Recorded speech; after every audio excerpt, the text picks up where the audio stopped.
Hi guys, तो आम जाऊँ संडे बाजार दीदी मान सहित आम जाऊँ सेमती तो किसी कम नहीं। तो आम जाऊँ कान फोड़ाई मु मिली दीदी। तो आपण मैंने देखिपे बहुत किसी सामान अच्छी चप्पल स्टेशनरी सामान और बहुत किसी से तो आम सेमती किसी किणवार नाला तो आम किणुनी आम बास खाली देखुलु। तो देखिपे आपण मैंने दीदी कहते कौटी कौन फोड़ाइबार अच्छी कान उपर फोड़ाइबार थिला तो से ऊपर फोड़ाउछंती।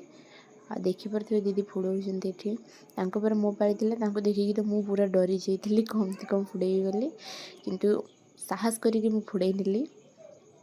फास्ट तो मु आगु गोटे फोड़े गोटे मन थिला फोड़ाइबा तो मु फोड़े नेली। आ गोटे भी फेस रे मु पेन देखा जाउन कि मत पेन होउतिला मैंने भी मत सपोर्ट करुले कि सेमती किसी हेनी ठीक से ये कर। तो पेन तो मत होउतिला मु ही सेटा जाने केमती कौन।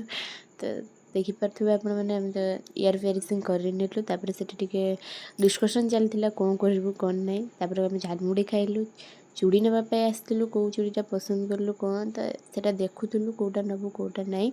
तो सेठी किसी पसंद आसलानी तो आम नेक्स्ट दुकान को गलु से निज साइज रो चूड़ी देखलु जोटा भल लगे नहीं कि पलि आसलु। जदि वीडियोटी आपण मानक भल लगी तो प्लीज़ लाइक शेयर सब्सक्राइब करदे। देखा नेक्स्ट ब्लॉग रे बाय।